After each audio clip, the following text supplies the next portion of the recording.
Welcome everybody to the Permissionless Software Foundation Comm meeting. Oh, Aaron, I should really let you do the intro. Well, welcome everybody to the Permissionless Software Foundation Comm meeting. It's good to see everybody here, and it is thanks for we got a great panel today, a lot of people, and we're excited to get into it. Why don't we go around and do some of the introductions? And let's go ahead and start with you, Chris, the PSF head janitor. Yeah, I am the head janitor at the Permissionless Software Foundation, and helped found it with some of the people in this meeting, some of the people who aren't, and I also maintain fullstack.cash, and I'm stoked to have so many people attending this meeting. Let's see. I'll tell you, Aaron, why don't you introduce yourself, and then you can pick who to pass it on to. And I'm letting Don into the room. All right. Well, my name's Aaron Shoemaker, and I am involved with the PSF, working with the development program and on some of the NFT side of things. And I do 360 video photography and VR design as well. So, and go ahead, Stoyan. Why don't you introduce yourself? Maybe David first. No. Well, we could go anyway. I'm just kind of going down the list as people see us on Zoom. So. Okay. So my name is Stoyan. I'm helping with development of some of the PSH libraries for PCF. Yeah, that's all. All right. And why don't we, Austin, go ahead and introduce yourself. Hi there, my name is Austin, and I am a crypto enthusiast, and I'm very interested in the classes that Aaron is going to be developing soon. Awesome. And next we got David. Go ahead, David. David R. Allen, helping with business development for the PSF and a variety of other projects. So nice to be here. All right. And next we have Don. Welcome, Don. Love the glasses. Thank you. The blue lights. Hey, everyone. My name is Don. I'm a crypto enthusiast as well. I'm manager at Ava Labs and kind of a variety of smaller projects. All right. And we got Rondo. Rondo, why don't you go ahead and Rando, I'm sorry if I got your name wrong. Go ahead and introduce yourself.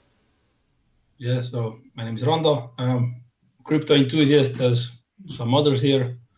And yeah, I want to build some decentralized platforms here for the local people of Estonia, like some club for petrol heads and information exchange platform for the indigenous peoples of Estonia. But I'm quite far from the goal at the moment. Well, we all got to start somewhere, and that's great. That's great. And then we have Spectrum joining us. Go ahead and introduce yourself. Hey there. Well, I'm a crypto enthusiast since like 2 years ago, and I'm here to learn a little bit with you. And I work with some projects on Avalanche. I'm currently with Almy team, the marketing lead. Awesome. Thanks for being here. Thanks. So why don't we go ahead and dive into the agenda, and we'll go one at a time. And Chris, let me know when you want to share your screen. Yeah, I'm doing it right now. We have that ceremoniously burned tokens from last quarter. So let me go ahead and transition you over.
I am going to, let's see, get an address.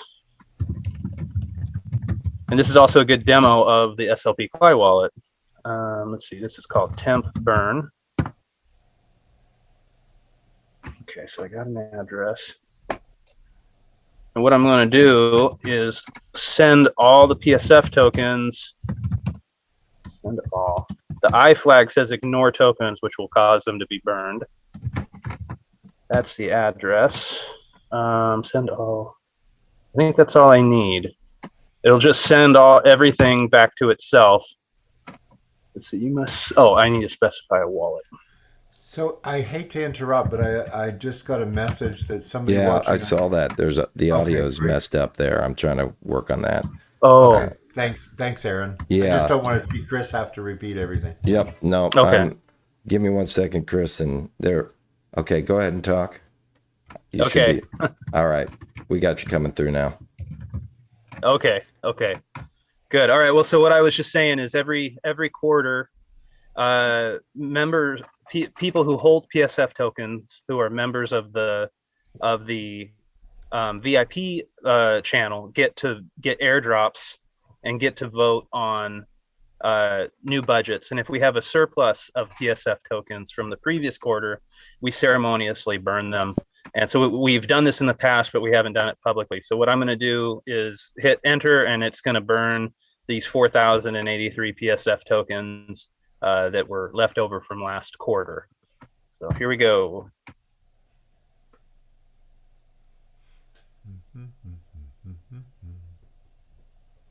Need some traveling music here. Yeah, some proper soundtrack. Okay, so that's the current balance. And then if we look at the transaction on the Block Explorer,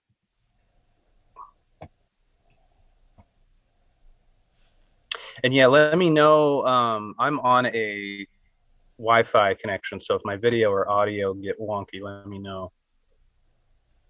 So we can see lots of inputs and one output. This is not being identified as a token transaction because it violated the SLP rules, and so all those tokens. So if I update the balances of that temp burn address, whereas previously it was showing the tokens,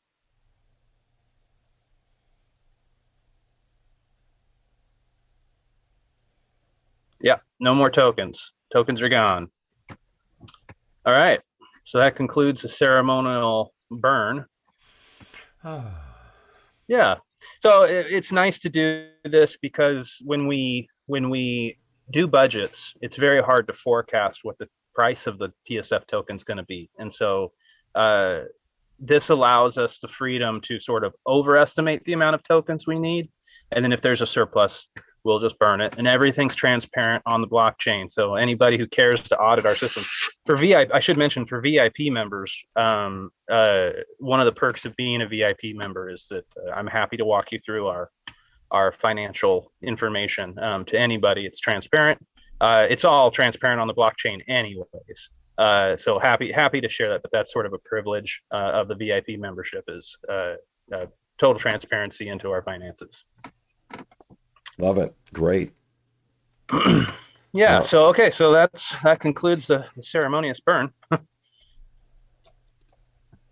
One thing I wanted us to discuss, and I'm glad we have so many people here. I don't know how many people have watched this or have read this, but there's like a little short story I put together called "Freedom, Software, and Token Economics," and it's a story about Bob, who is a libertarian, and he loves guns and pasteurized milk or unpasteurized milk and dating women, which are all three things that he used to be able to do on Craigslist that he can no longer do. So if anybody's unfamiliar with Craigslist, I know it was really popular in the US. Most Americans know what it is.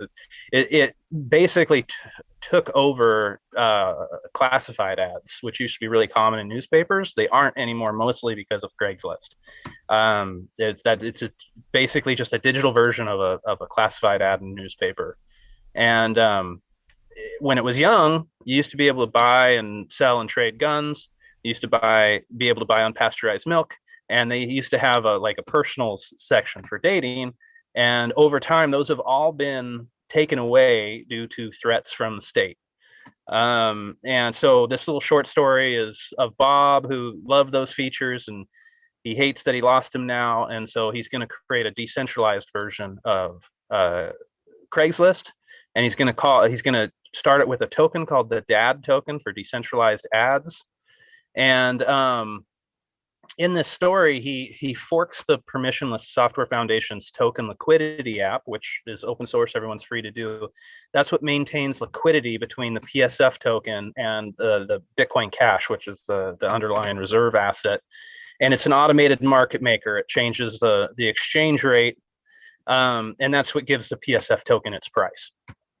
And so in the short story, he forks that, and he uses the PSF token as the reserve asset, and then has his DAD token as the secondary asset. And I want to kind of just point out the math here for a few things. But basically, in this story, he creates this decentralized ad platform. He finds someone through the PSF to help him by basically pegging his token to the PSF token. It allows members of the PSF to essentially stake his idea and join in on the upside of it, and to encourage them both. It creates both a financial and a cultural tie to the PSF, but allows a lot of upside for the developers who like this idea and want to work on this idea specifically. And then there's just, it kind of goes off on and on, explaining just sort of some of the different scenarios of how this project could mature through time. Let me just geek out for 1 second and show the spreadsheet that I put together of some of the math of what would happen if such a project created a token and pegged it to the PSF token.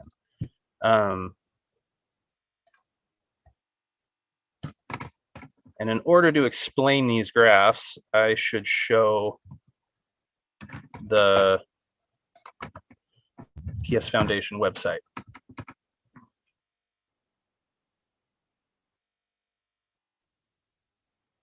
So this graph that's on the PSF token website. Oh, I think I might have lost my shared screen there, Aaron. I'm seeing your castle. Shouldn't be. Let's see. Try that. Hold on. Okay, it might just be me. No, it's just you. Okay. You're fine on YouTube. Okay. So this curve on PSF, I'm glad there's so many people watching, because a lot of people get confused by this. I need to come up with a better visualization, but the red dot is where the token liquidity is right now. It has a balance of around 85,000 tokens and around 50 BCH. So BCH is the y-axis, and the PSF token balance is the x-axis. And this black dot is the inflection point. Once this red dot passes the black point, the exchange rate will be locked in at 200 PSF tokens per BCH, and we want to get there eventually. But in the meantime, this curve is the slope of the curve is the exchange rate. That's not important. What's important is that this is an automated market maker, and it's constantly adjusting the exchange rate based on this curve, so that not all the BCH can get drained out, but it can maintain liquidity with the PSF token. And so that same curve can be seen here. And that's what the axes are a little changed with. I think this is BCH on the x-axis now, and the PSF token on the y-axis. So it's just sort of flipped over.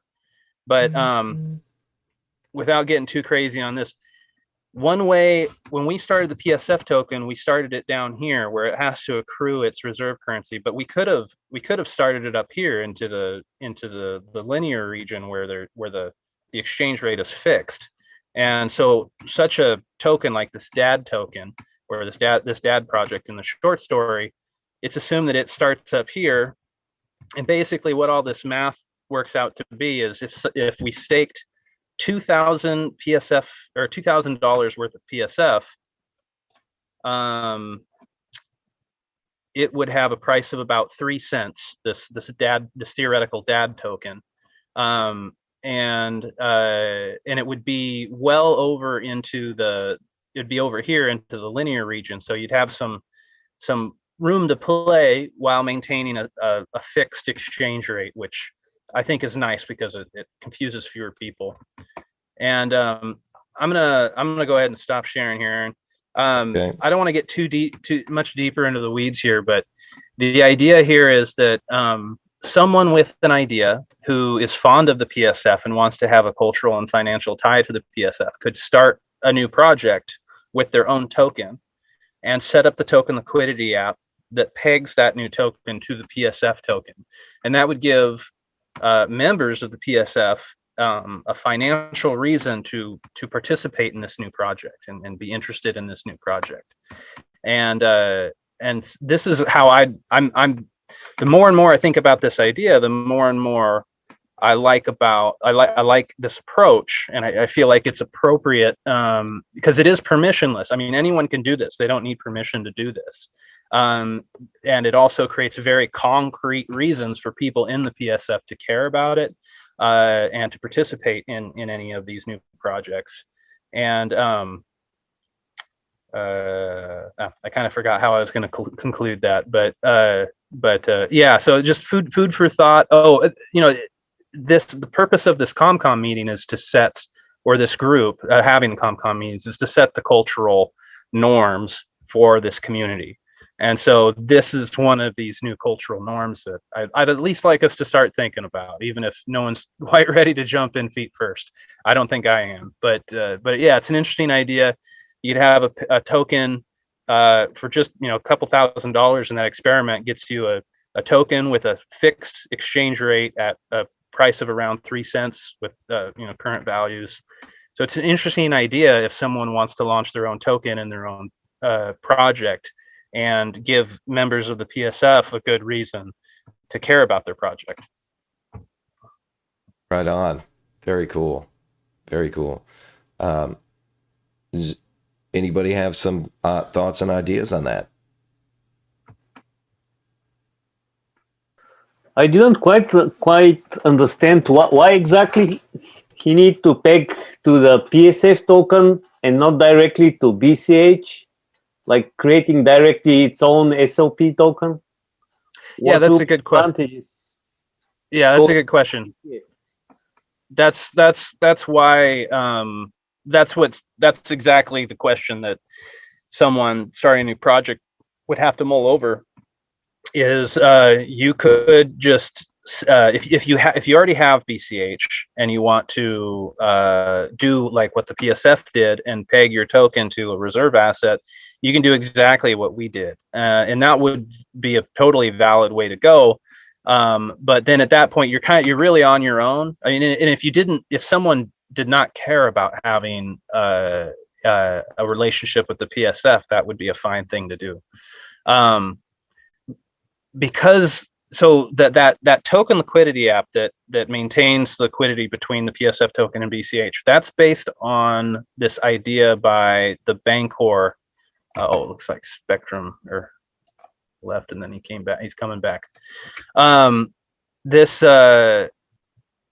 So the Bancor, they created this smart contract on the Ethereum chain, and that's the idea that the token liquidity app's based on. And they do this. They have their Bancor token, and it's used as a reserve asset to peg other tokens indirectly to Ethereum, and it works really well for them.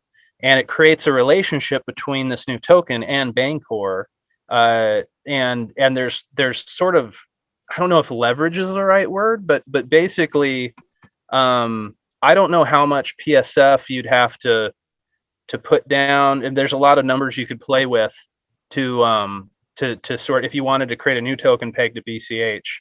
But basically, I was surprised that we really only needed about $2,000 worth of PSF tokens, which is good for the PSF token because it's not being spent. We're essentially, it's the same thing as holding or saving the PSF token. So it's advantageous for the PSF token. I think if someone like Rando, he's got a pretty good idea there for the for the motorheads there in Estonia that he'd like to start a project for. So if he managed to find some PSF members with, you know, $2,000 worth of PSF tokens lying around, he might be able to convince them to stake those tokens and help him launch his token with you know, 3 cents is, I like the 3 cent price because it's cheap enough that you can tip people with it, but it's more than, you know, it's a quantifiable fiat number. You know, it's more than, you know, if a token's worth like 1/100 of a cent, it's kind of not, I think people did like just have a hard time getting excited about it. I think once you get over the 1 penny threshold, people start to like take notice of its financial value. So there, it's a trade-off. I mean, back to the question you asked, Stoyan, why would someone want to do this? It's a trade-off. There's no good or right or wrong. It's more in the nature of starting a new project with a relationship with the PSF. This is, I'd like to see the PSF and the PSF token become sort of like a hub, where all these other projects could sort of, you know, like you think of like a hub and spoke model. All these other projects could be tied to the PSF token, and both culturally and financially, and that's one way we could grow this community, sort of with a purpose or with multiple purposes, and everyone, and as far as I can tell from the math, it's a win-win for everybody. Yes, but Hotzi, in this case, why the Bob guy will need that token? Like, for example, if I create a DEX like Uniswap, I can use directly PCF. So if I have more PCF, less fees or something. Why I will need to get another token on top of PCF token? I can directly use it, I think, for social token or for a fee discount token or for whatever. Well, that's also another good question. Why would you need a token in the first place? And that's another like really good question that people should ask themselves. In the short story, the example I was using was something very similar to the pay to write database, where in order to write to the database, you have to burn a token. And so that's an example of a use case that requires a token, and for a really good reason. It's a bad idea to start a project with a token for the sake of having a token. If there's no good reason for the token, it's just like building software on a blockchain. If there's no good reason to use a blockchain, you shouldn't use a blockchain. If there's no good reason to use a token, you shouldn't use a token. So yeah, so there's so that's a good question, and so it depends on the use case. Like a lot of the reasons why someone would want to use a blockchain or use a token is because because the use case is specific to something that you can't do with a traditional database or a traditional financial, you know, setup like PayPal. It's probably something on the edge like selling unpasteurized milk, which is where you know you're firmly in the gray market, and you need to use some decentralized tools to work around the state. That's, in my mind, one of the #1 reasons why you'd want to use a blockchain or a token. But it depends on the project, and those founders would have to ask themselves those questions, why they would even want a token.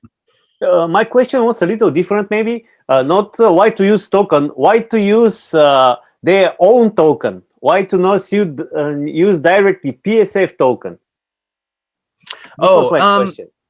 Right. I think it has to do with the upside. I mean, if the PSF token natively worked, that would be fine. But if I used a PSF token in a project, well, that's different than Rando using the PSF token. He would have to buy all of his tokens in order to use them, and that might work well depending on the project. But again, to use the pay to write database as an example, we could use the PSF token for that.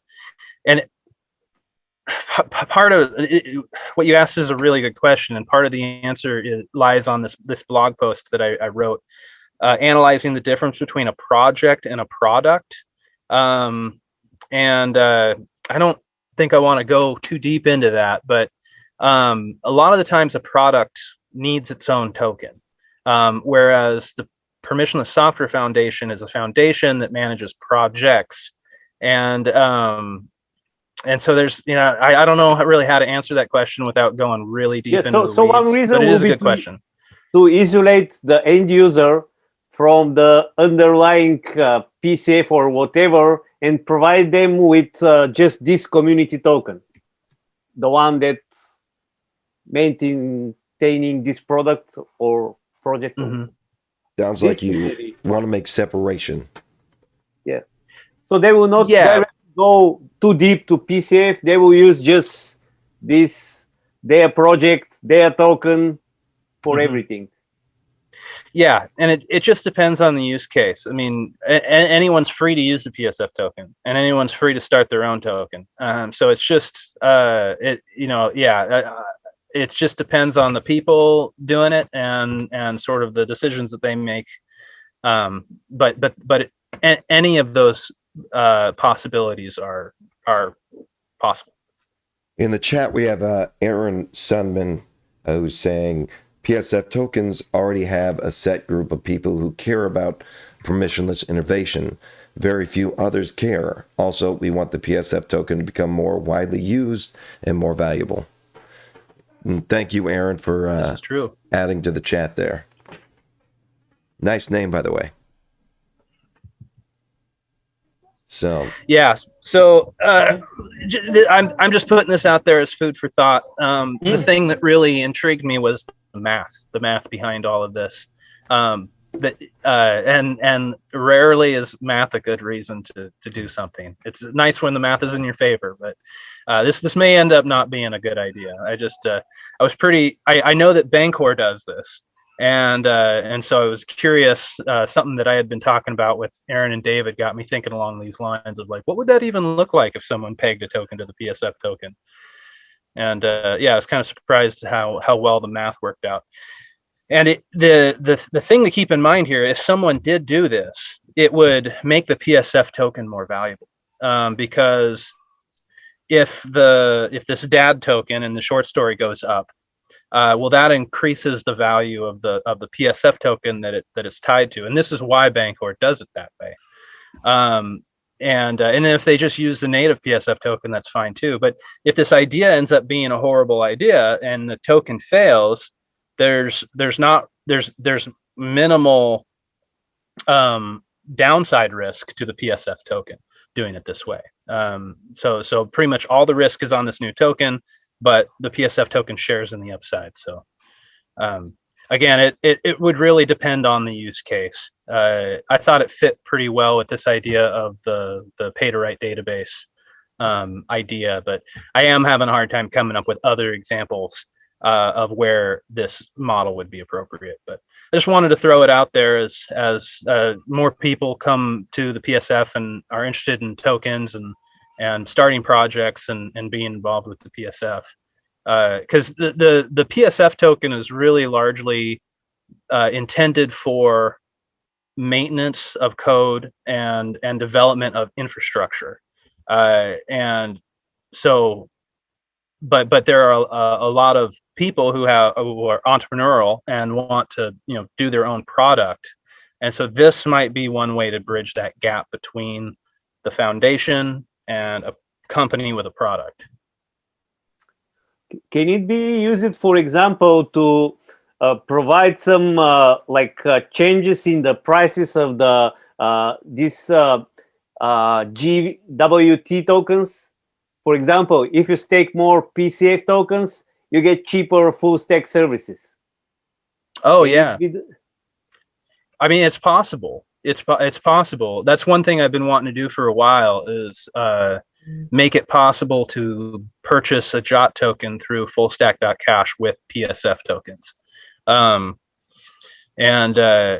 that's definitely possible. It's not in place right now, but I'd like it to be.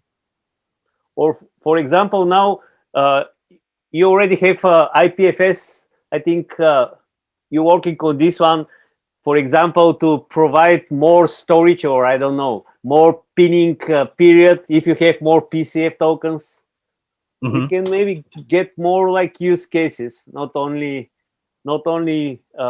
write photos to write database.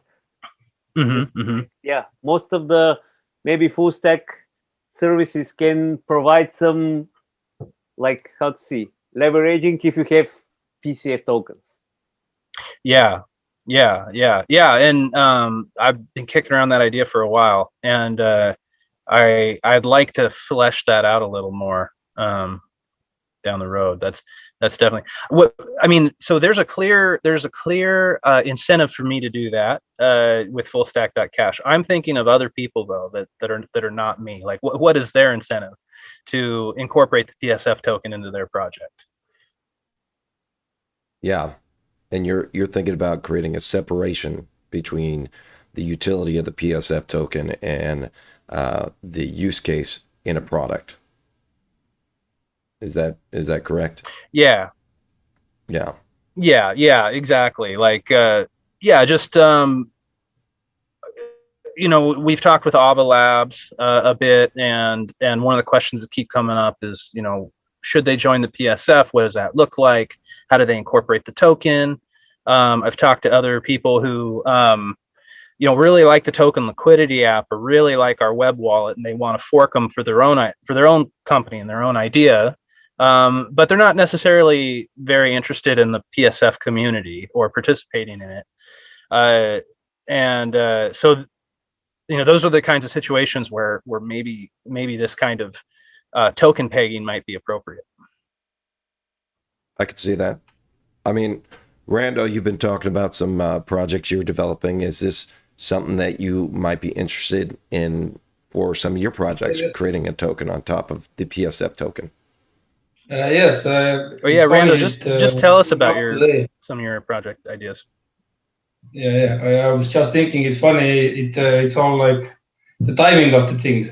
Me being at this meeting, just yesterday, I basically wrote similar things to another forum. It's a Deep Onion forum. They also are like what's the word? Open source. Yes, an open source project. So I was just writing. Maybe I can send the screenshot to the Telegram.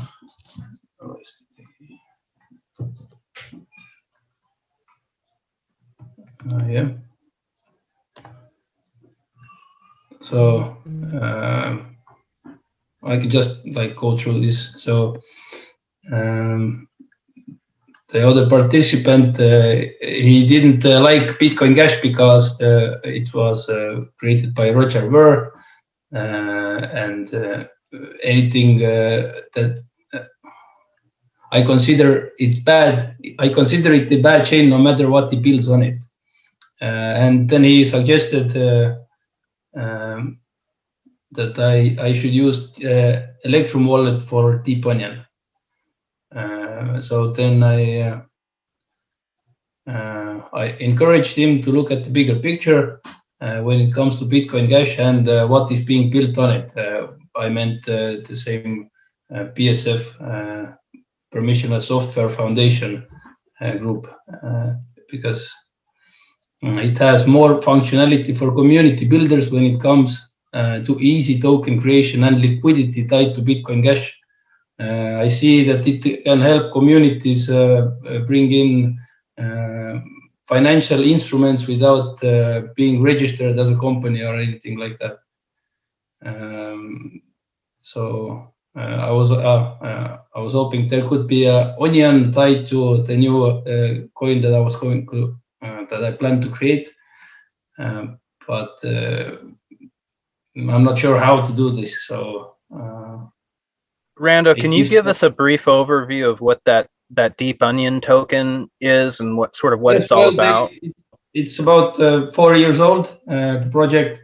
They started by sharing like 50% of the supply freely to all participants who agreed to wear their signature on the Bitcoin Talk forum and post at least 10 times a week with some useful content. Or so all the participants were rewarded. Then each week, everyone was checked, made sure no one was spamming and wasn't abusing the system. So they are building cryptocurrency that offers private transactions. All the IP addresses are hidden behind the Tor network. No IP addresses have been leaked so far. So they have Cool.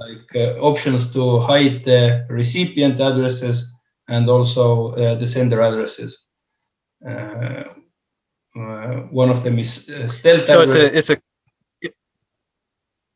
it's a currency that sort of leverages some of the features of Tor to make it a more privacy centric currency. Yes. Am I getting that right? Okay. Yeah. Very cool. Yeah, I gave it a brief overview and it looked interesting. Yeah. Okay. Good. So yeah, where was I? This brings me to a thought. Could some onion be locked up and named something else so the Electrum wallet app could be used under another name, like Moto, and powered by Deep Onion icon? So basically, you were talking the PSF token would be pegged to something else.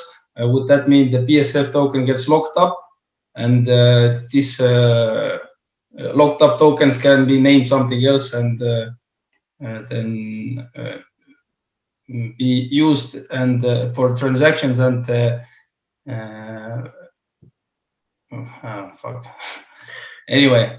Yeah. No, let me riff on what you just said. So this is one way, that token liquidity app that pegs the PSF token to BCH.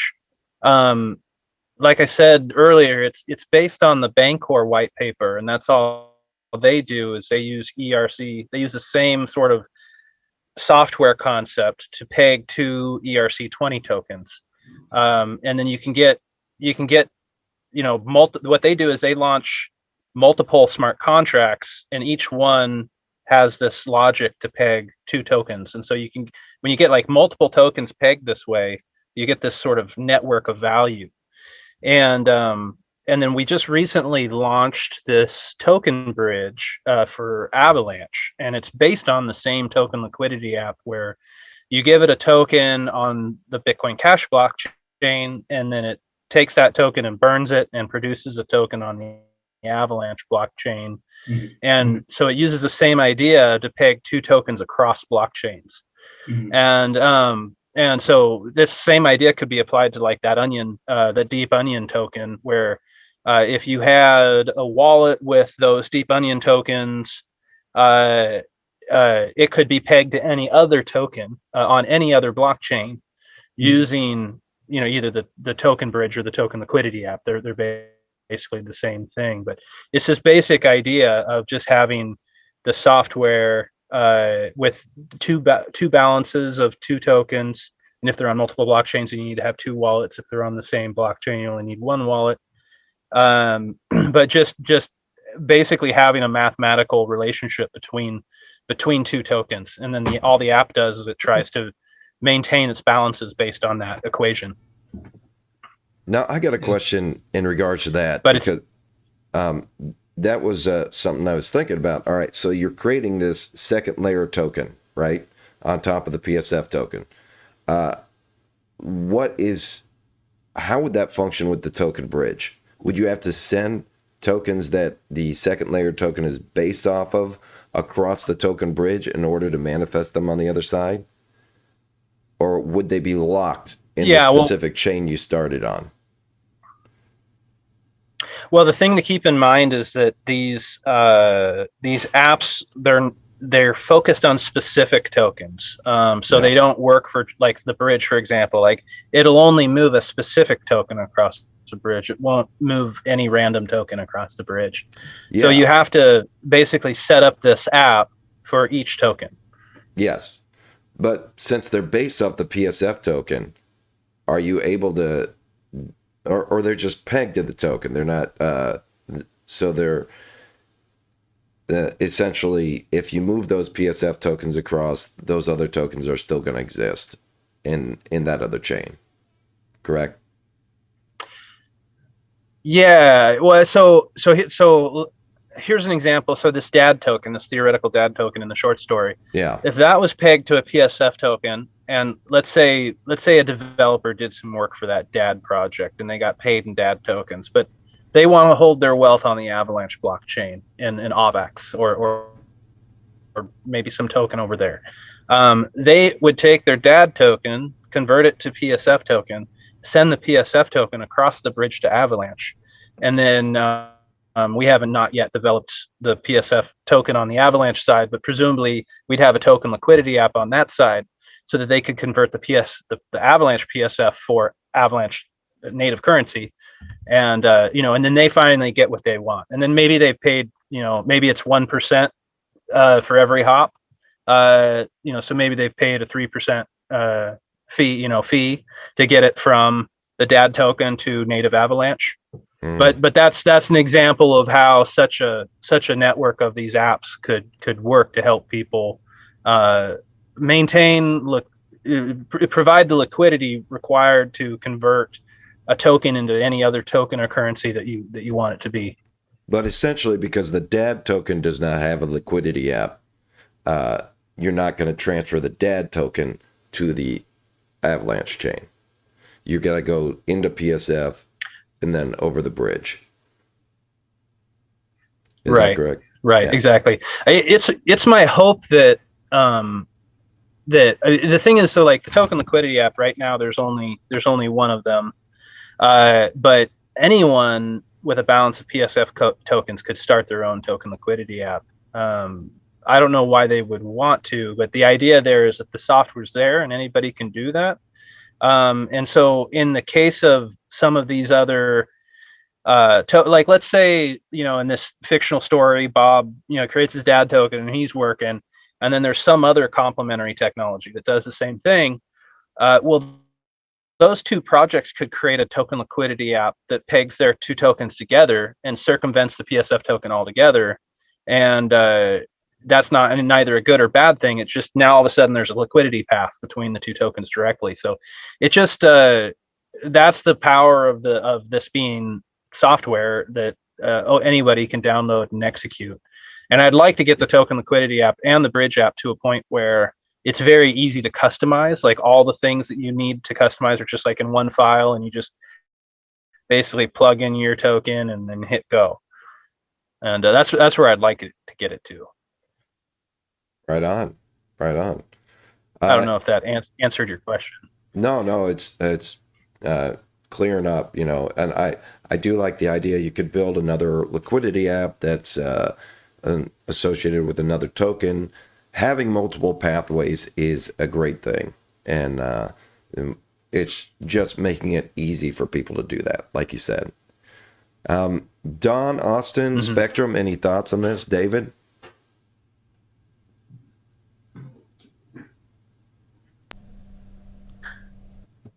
I don't have any thoughts on it. I'll go ahead, Austin. No, I was just saying I don't have any thoughts on it. It's an interesting discussion, but go ahead. Yeah, my interest in the PSF is that it comes up with enough tools to make people want to be involved in the creation of open source software. I know it's a very plain thing to say, but in fact, this is another opportunity for more people to be involved, and I think that's really important right now. So kudos to Chris for putting it together. Right on. Don, how about you, man? Yeah, I don't really have. Yeah, I was going to say I don't really have much to say. That was quite the lengthy discussion. I think it got lost a couple times, but I love that the conversation's there, and interesting things are happening, and there are proposals for the token economics moving forward. It's interesting. Right on. one of the things that I think is going to make, or at least that I hope, one of the things I've been working on is this JSON RPC over IPFS, and I think right now it's a scary idea. I mean, beyond the technical hurdles to learn how the token liquidity app works, it's a scary idea for someone to set one up because of the legal landscape, or the unknown legal landscape. But I think it's my hope that as these JSON RPC over IPFS works, and you can build more anonymous, uncensorable communication channels to these apps, that it'll sort of, people can freely participate in the ability to, run whatever software they want, and be able to do it anonymously, uncensorably, so that they don't have to be so afraid of, what if I mean, it's not that what they're doing is wrong, it's that nobody knows if it's wrong or right, or what the legal ramifications are, if anybody cares. So it's not so much that people would be trying to avoid anything legally, it's just that they're trying to, it's always better to same reason why people were anonymous on the internet back in the day, is just you didn't know what threats were out there. Yeah. But we'll see how that plays out. All right. Yeah.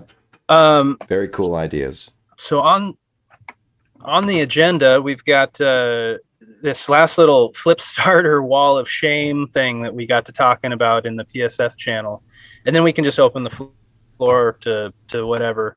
Right. But yeah, this was an idea that we kind of decided in the PSF channel that we wanted to bring up, and there's a link in the agenda to this wall of shame. But this is a common issue with. So just to bring everybody up to speed, Flipstarter is an idea based on, was it Mike Hearn's Lighthouse? I don't know if I'm getting that right, but it's like Kickstarter. It's a blockchain based way to fund a project like Kickstarter, and there's this wall of shame that's on Reddit, was all the sort of scam campaigns that got funded, and then the people just basically ran off with the money and never delivered anything. And this is the big problem with Flipstarter, is the lack of accountability. And so I saw this wall of shame pop up on Reddit, and I thought, well, the PSF might actually be the solution to this accountability problem, because that's what we're all about. We have our own token so that we know who's in our community and who's not in our community. We have this merit system that we've developed, and yeah, we're all about accountability. And so there might be some room here for for us to, as a community, to use Flipstarter to fund some infrastructure projects. But I'm not really thinking about it in any more concrete terms than that. It just seems like, okay, well, Flipstarter, it's a thing that exists for funding projects, and it has this accountability problem. The PSF is an organization for building infrastructure, and is constantly in need of funding, and it has this accountability problem solved. So it seems kind of like a natural fit to me, and I just wanted to put that out there and let us all discuss it, pros and cons.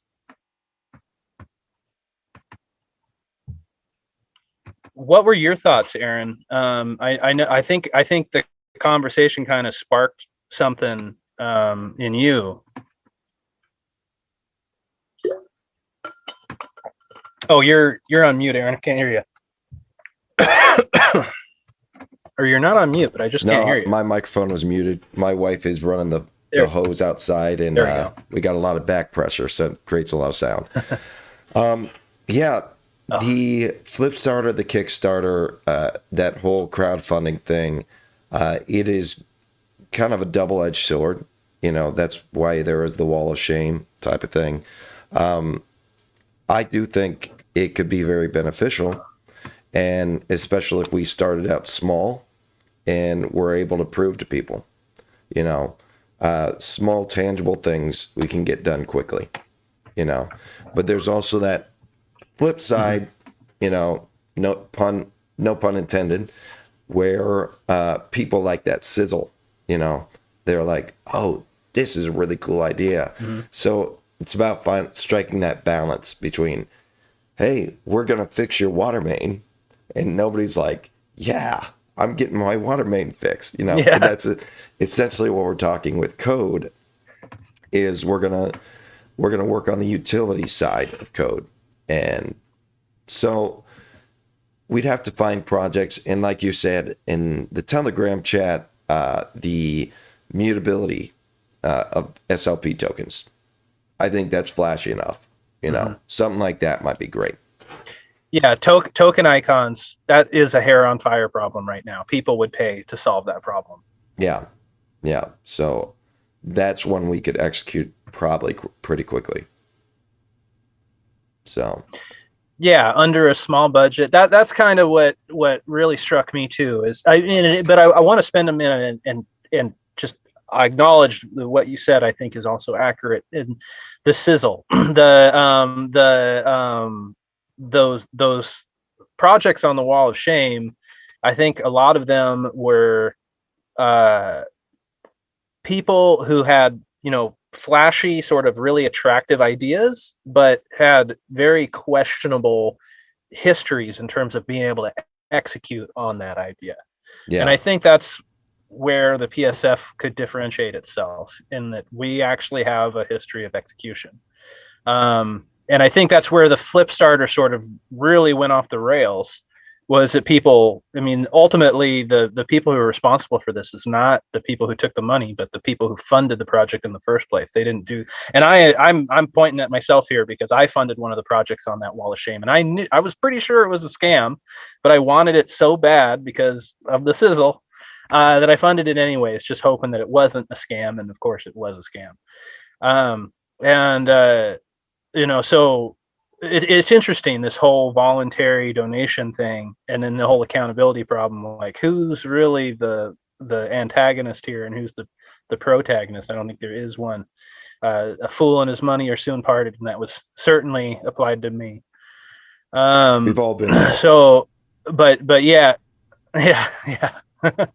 But yeah, in particular, I just kept thinking about this token icon thing. I mean, I have that SLP token devs for hire, and I'm on the SLP token channel, and there is a steady stream, probably once a day at least. There's some new person who's like, I made a token and I want a token icon. How does that work? Yeah. And it's like, well, there's not really any good way for that to work right now. I'm waiting already 3 weeks. My icon Go ahead, to be Stoyan. approved. You're waiting 3 weeks for your icon to be approved? Yeah. Yeah. Jeez. And and here we sit with this really nice specification for how to enable a way for people to permissionlessly upload their own icons, and then be able to change the icon over time, which is typically not something that works. Like right now, like USDH, Spice Token, all the really popular SLP tokens that show up with an icon right now, if they ever wanted to rebrand, they can't, because those tokens are essentially baked in, or the icons are essentially baked into the token. I can't be totally definite on that. It actually depends on the wallet implementation, but that's the other problem. There's no consistent icon format that works across wallets. And no guarantee that our spec would be adopted by all the wallets either, but we have our own web wallet, and we can certainly implement it in our own web wallet and provide code to make it easy for other wallet developers to implement this token spec. Well, one of the things with Flipstarter is marketing. You have to be able to get awareness that the campaign's out there. I believe there is a page where you can see all the different campaigns. Not easy to find. I had to go to the Telegram group and text them and for them to get it. It's not something that like came up in a search. It's not connected to the Flipstarter main page. So if we're going to do that, that's something to keep in mind. We need to have a plan of execution when it comes to marketing the campaign. How are we going to do it? Right now, I'm looking at the Flipstarter Telegram. There's 216 members in it. Is that enough to fund a campaign? I don't know. But these are things that I thought about when I was looking at Flipstarter stuff. And it's been around a while. Is it one of those, how close is it to being a project that, one of those projects that people just set aside and move on, if that makes sense? You know, I don't know those things. So. No, this is valuable. I see. The thing is, I was there when it was created, so that's why it's really valuable hearing your experience, seeing it with fresh eyes, because it does have problems. It's very Bitcoin Cash specific. Like, we can't expect people outside the Bitcoin Cash ecosystem to participate in it. It's a heavily focused Bitcoin Cash thing, and so, like you said, that's a very, even though they might have some of the best network effects, it's a small population. 260 people in the Telegram chat room is not impressive. Yeah. And the other thing is just finding the campaigns. It's not that easy, you know. For whatever reason, they don't have live campaigns linked to their main Flipstarter page. Last I checked, and I'll check again here. Yeah, they have start a campaign, how to pledge, and kind of history of campaigns, but why aren't live campaigns there? You know, like, you go to Kickstarter and you can just see campaigns. Hey, check this out. Take a look at this. What type of thing do you want to fund? And it's not there right now, you know. So that's another thing to keep in mind with this. You know, I could probably even good feedback. Add a browser window here. Let's see here. That's wrong. Or I can bring it up if you want to send me the link. Yeah. Hold on. Discard. Well, I'm talking about crowdfunding projects, flip starters and responsibility. I think the projects need to be more local, not web based, you know. And SLP and PSF could be providing just that, like a way for local communities where people know each other can create crowd funds for unified. I dropped that in the Telegram for you. Yeah, I'm sharing my screen right now. Yeah, that's a good point, Rando. Funded locally and advertised locally as well, then the trust is based upon the creator of the project, basically, and everyone can go and approach him if they know him and if they trust him. You know, this and bring this trustworthiness part of the project offline and into the real lives. Yeah, hearing your guys' feedback, it's making me think, like, maybe this crowdfunding idea is a good idea, but maybe executing it on Flipstarter's not. Maybe we should just use a regular Kickstarter for this. I mean, one of the reasons Flipstarter was created is because I think Kickstarter took a pretty anti-crypto stance, and I don't know if that stance is softened. So the advantages of something like Flipstarter is that it's crypto based. Well, there's also Indiegogo, and so it can't be censored. Yeah, right. There's a bunch of platforms we could use, Patreon or something like that. So if we wanted to do a sort of crowdfunding, we don't necessarily need to restrict it to Flipstarter.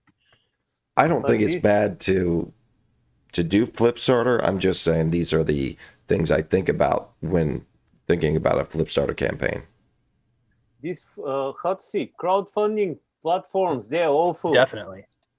This Indiegogo and other one, they getting most of the money from the, how to see, for themselves.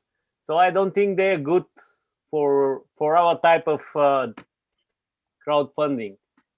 It's, how to see, not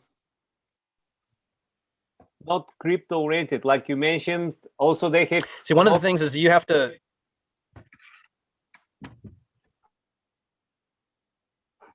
Go ahead, Stoyan. yeah, because, how to see, they, most of their payments are through Amazon.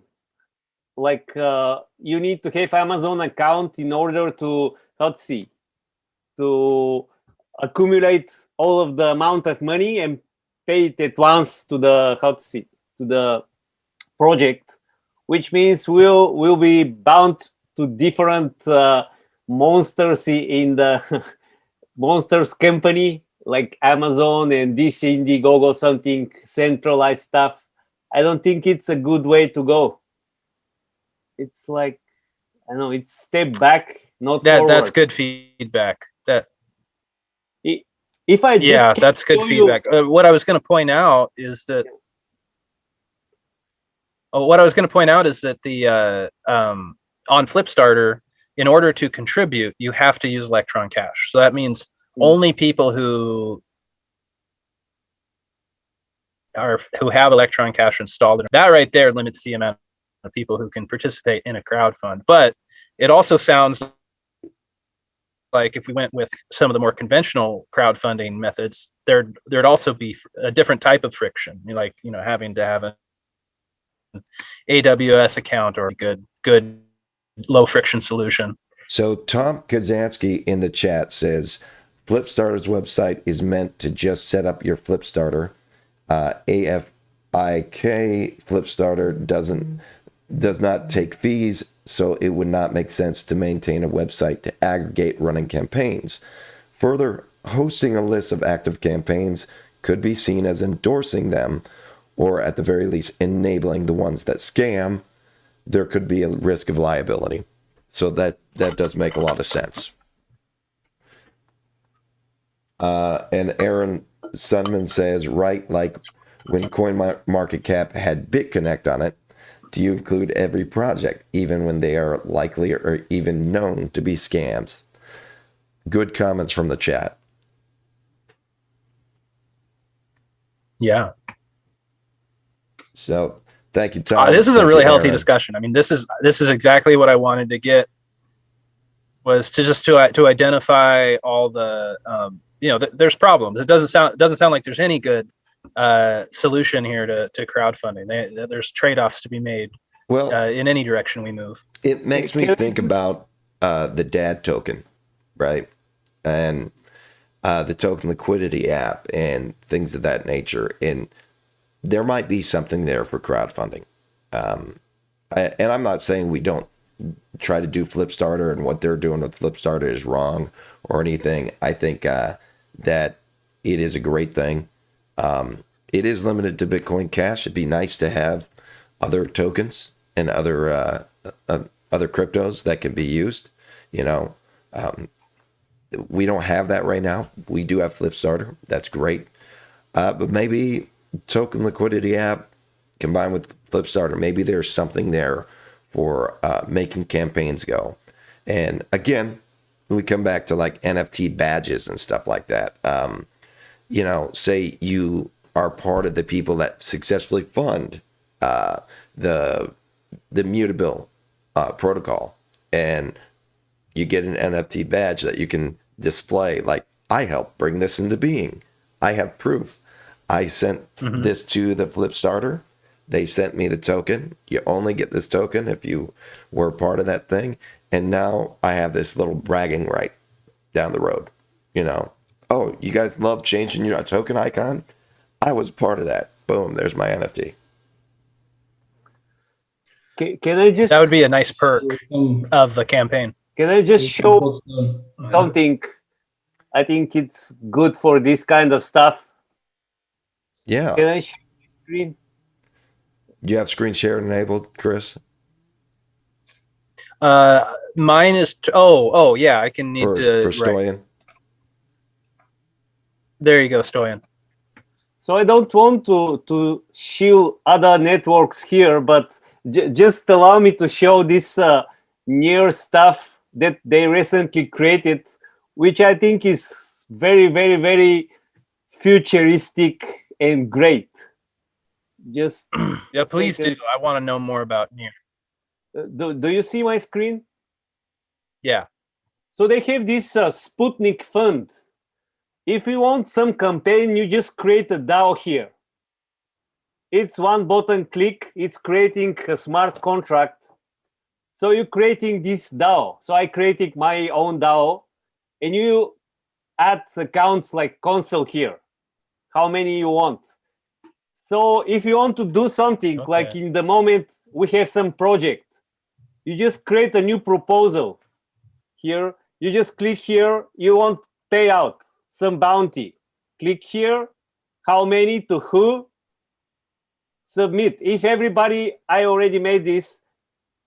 If like 2 or 3 people vote yes, funds are going to these guys. If they click no, over.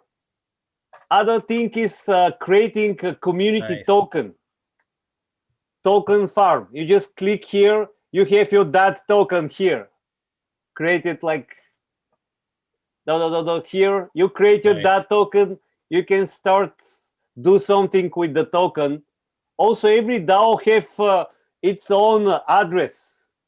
So if you want funding, just send funds to this separate address for every DAO. Everything is like clean and Very cool. works. If you can do this, and it does not look so much complicated. I mean, it can be done, I think, in BSH or I don't know, Avalanche, whatever. It's like doable technical solution. I think this one is more good way to go to the future, not going to Indiegogo or something. So yeah, if we can do some kind of DAO like this one to help with the crowdfunding, will be better than using some obsolete technologies. And that's v2 sputnik.fund. Yeah, they So have. it This is helps to create the crowdfunding address or website, basically, or what? Yeah, this one you just go to this thing and just some ways creating a new DAO. One button click, it will give you unique address where the crowdfunding can go. Okay, and then I can access these funds there when someone donates. Yes. You just create a proposal here to who you want to pay how much. And if enough people in this console vote yes, the payment will be executed. If they vote no, the funds are returned. So it's like a social network over there as well. Yeah, I will have to invite people there to enable like multiple signature releasing of funds and.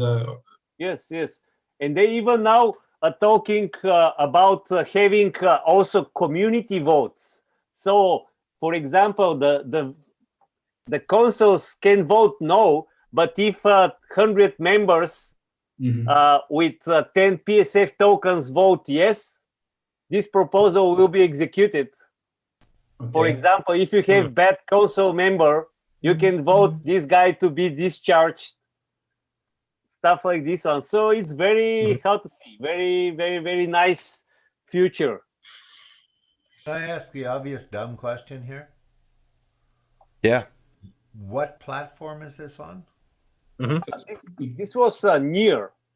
And yeah, but is it based on Ethereum or what? What's the underlying? They have own Near is they have its own smart layer contracts. 1 blockchain. Yeah. Oh, it's a new blockchain. Yeah, it's very cheap. Everything is great there.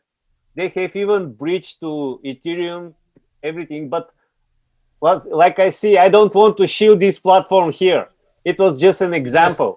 No, Stoyan, thank you for sharing that because Near has been getting a lot of buzz and it's for these reasons because they are making things like this very easy. So that was completely appropriate. And David, no, that's a good question too, because it actually took me a while. I didn't realize until recently that Near was actually its own blockchain. I assumed it was something on Ethereum, but it's not. It's actually its own blockchain. And I put the link to that in the Telegram and into the chat for anybody that wants to see that. So, wow, it's amazing. I'm looking at it on my screen, and I don't know.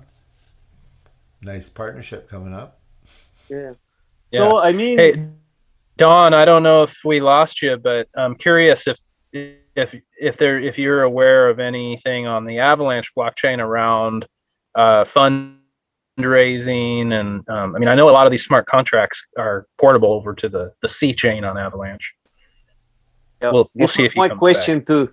Is there some Avalanche DAO great stuff? Well, so right now, the main thing that I'm aware of is Avalanche. It's called, so not Avalanche, but Avalanche.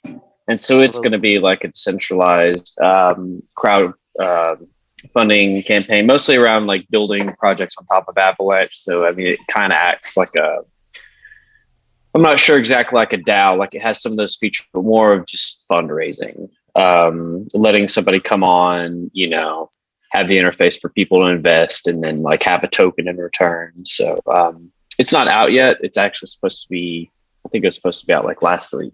So, but it should be on pretty soon. Have y'all seen, what's the one? It's like Polka Starter, sort of.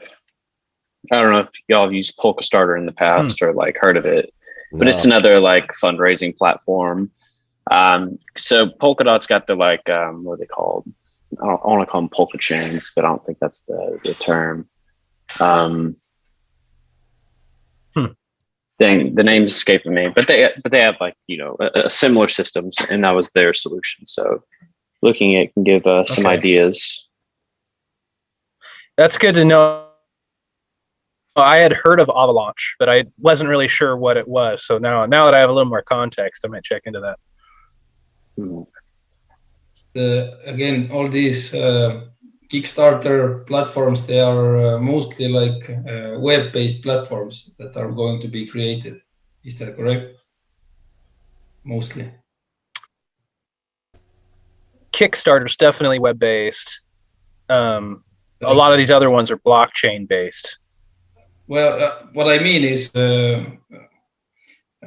the communities like local people, you know, living in the same area that actually communicate outside the webs as well? And I don't think that's true for Avalanche.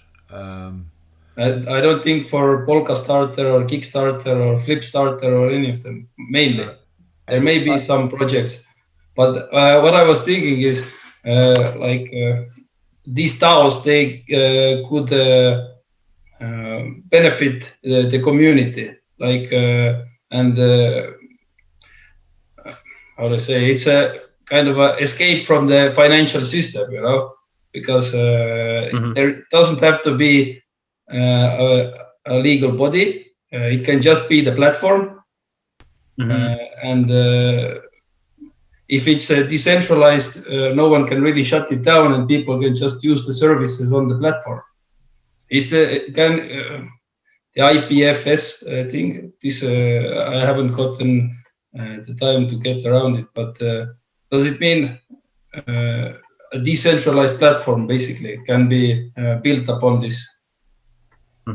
And everyone can share it, yeah? Yeah, well, that would be the advantage of using something like Near. I know GoFundMe is that's a non-crypto fundraising thing, and they really focus on the local community. I've seen people like do GoFundMes for like their medical bills and stuff, and they spend it around their friends and family. It still needs the legal body to get the funds from there, I think. Right. So if there's some crypto-based version of GoFundMe, financial system, you know, the dinosaur that is about to go extinct. So when people come together and gather some cash, or someone has Bitcoin Cash already, and they buy PSF token, and they lock these PSF tokens down, and this would become like a bank or the backup for this newly created project. Then, so it would give some trust to the users if there is multi-signature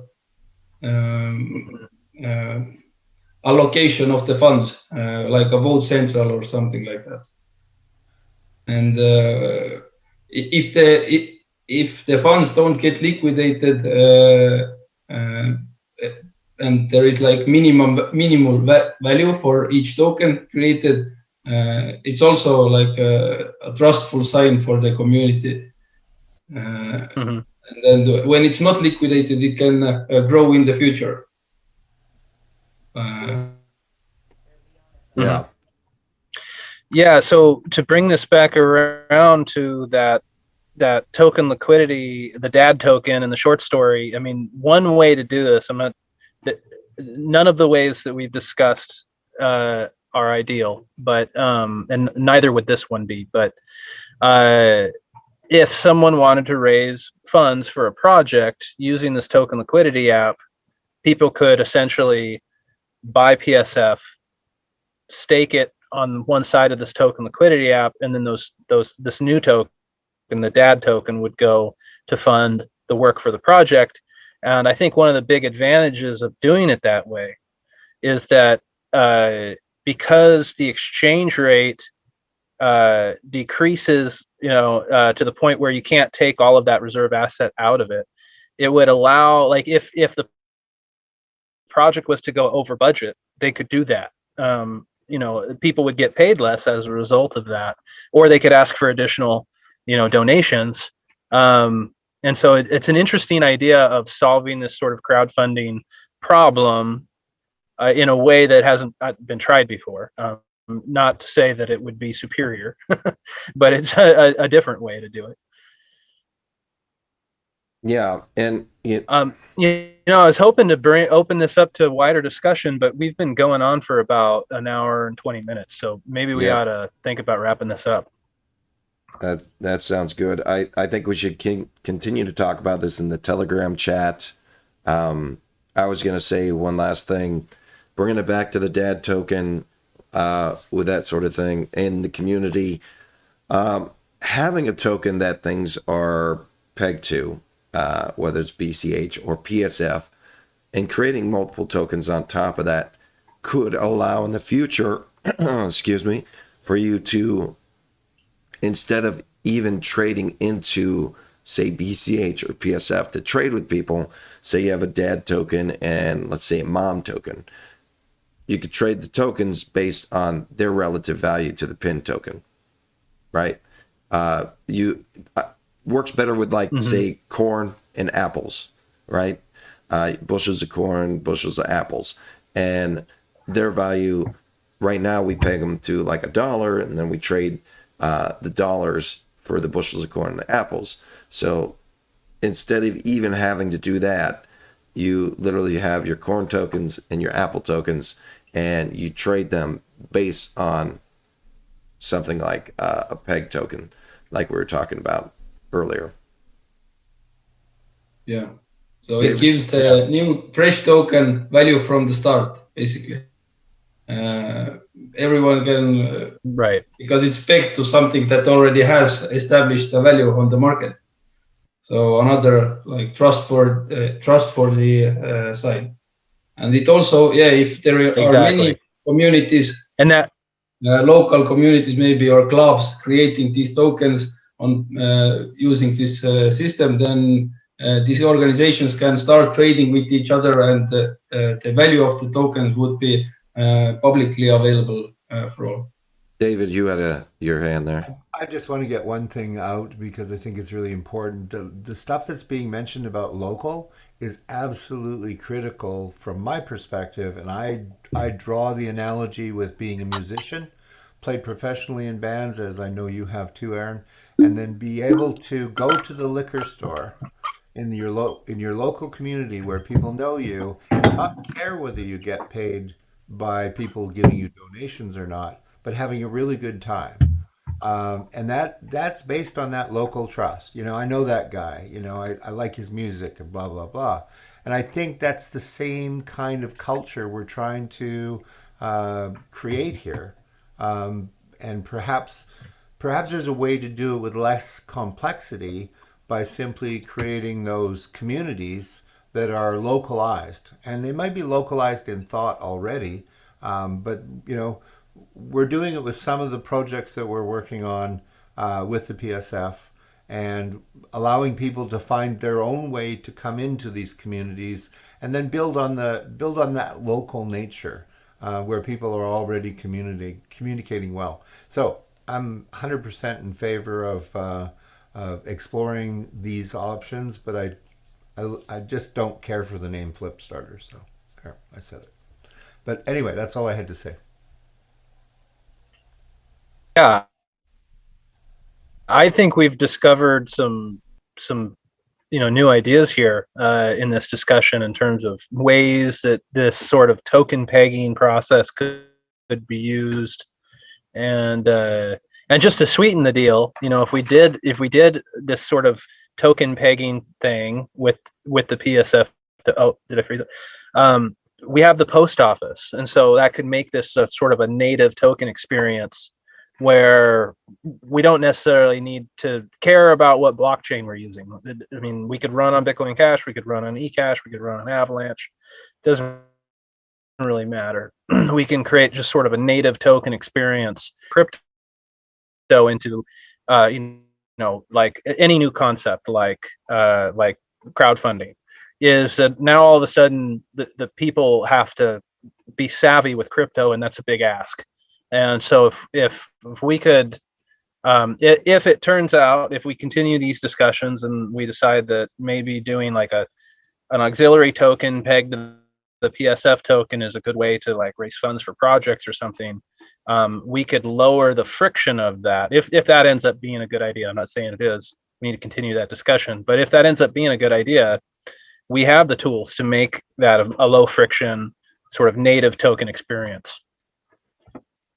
Yeah. Yeah, let's keep talking about this in the chat. And Aaron says, right, Vin's post office is super important for the SLP token be widely accepted. He also says, great point, David, making tools work globally is important, but for many/most, they will need to see it work locally first. So thank you, Aaron, for your comments in the chat. We appreciate that. All right. Well, we are running at an hour and a half, so let's go ahead and wrap this up for today and continue this in the Telegram. Thank you. Yeah, thank you everyone who participated. All right. Both in the Zoom and is watching on YouTube. I think this is the biggest amount of participation Oh, Chris is freezing up there. we've ever had. You're freezing up right at the end. Oh. Well, good time to end it. All right. Thank you, everybody. Have a great day.